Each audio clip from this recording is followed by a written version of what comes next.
donc voilà, c'est parti comme ça, et puis un peu tête baissée, avec des objectifs qui étaient, on s'était dit, ben, si on arrivait à 7000 exemplaires vendus, ce serait très bien, 7500.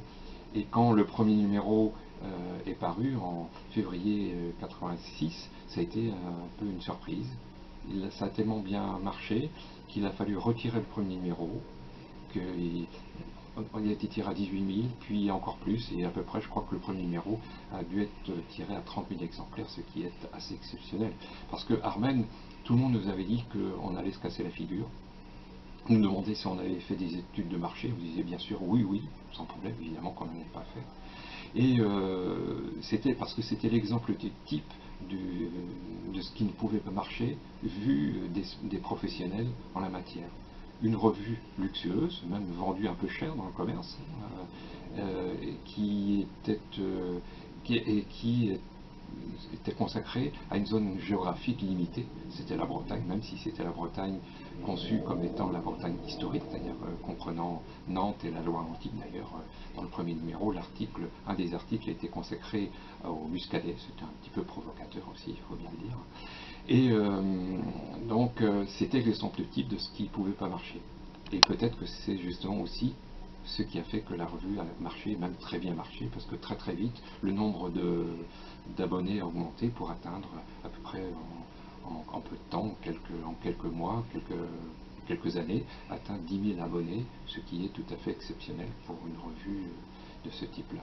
Et donc la revue Armen, voilà, le premier numéro, hein, avec en couverture un petit peu le regard décalé, c'est une photo de Michel Tersiquel, un photographe qui a beaucoup contribué, je pense, au succès aussi de la revue, auquel on a fait beaucoup appel, non seulement par les travaux qu'il avait déjà réalisés lui-même, mais comme photographe, portraitiste notamment, mais aussi parce que par, je dirais, les travaux qu'on lui a commandés, il venait en reportage, etc. Et donc, cette photo de couverture, c'était la sienne. Et pour essayer de valoriser la revue, au moment de sa sortie, on a regardé ce qui se faisait, ce qui se voyait autour de nous en affichage. Et on a trouvé que ce qui se voyait bien, c'était les affichages des groupes de rock.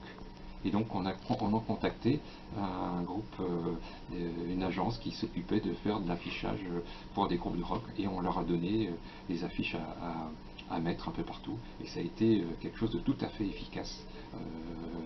Je me souviens même moi, j'habitais de Douarnenez, quand j'ai ouvert mes volets un matin, sur le poteau qui était au milieu du rond-point, qui était devant chez moi, il y avait plein d'affiches qui étaient accolées, posées, et c'était quelque chose d'assez surprenant de découvrir ça, mais ça a été partout dans l'île de Bretagne.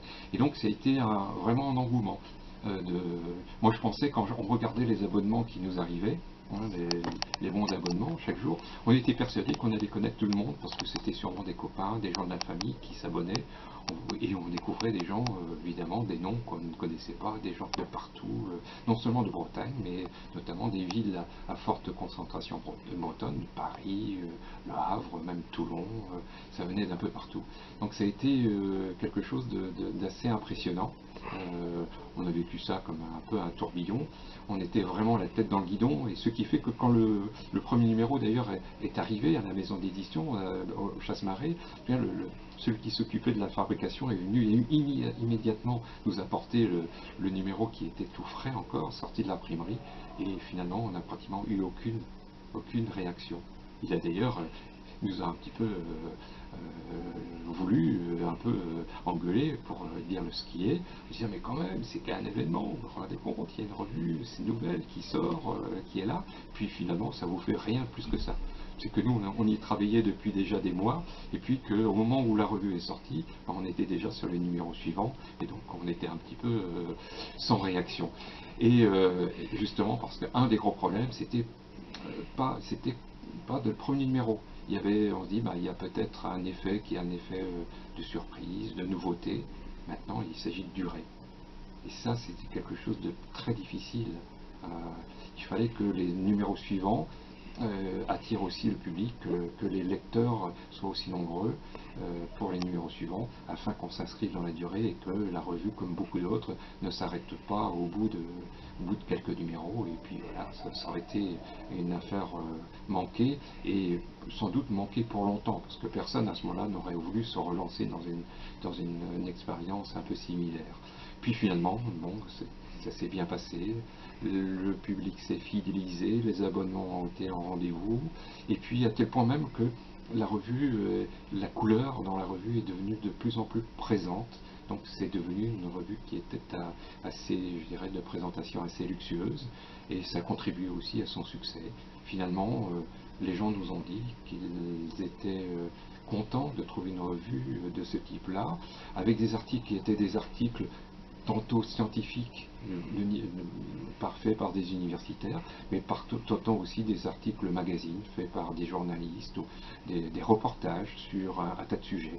Parce que le grand changement entre la première idée de la revue en 1976, ou dans les années 76, et puis l'apparition du premier numéro en 1986, dans ces 10 ans, c'est que d'une revue scientifique d'ethnologie bretonne, on était passé à un magazine qui était un magazine généraliste, où on parlait d'économie, où on parlait aussi de littérature, d'histoire, des beaux-arts, de peinture, d'ethnologie aussi, puisque tout ça c'était bien présent, hein. On parlait aussi bien des traditions, de l'alimentation, de la maison en Bretagne, etc. Donc sujet, mais c'était plus qu'une partie d'un ensemble, dans un ensemble beaucoup plus vaste. Et c'est aussi ce côté généraliste qui a fait sans doute le succès de la revue. On essayait de faire en sorte que les articles soient lisibles par le plus grand nombre, même s'ils étaient parfois un peu pointus, un peu ardus, et de façon à remplir l'objectif qui était le nôtre, et annoncer de faire en quelque sorte une encyclopédie vivante de la Bretagne.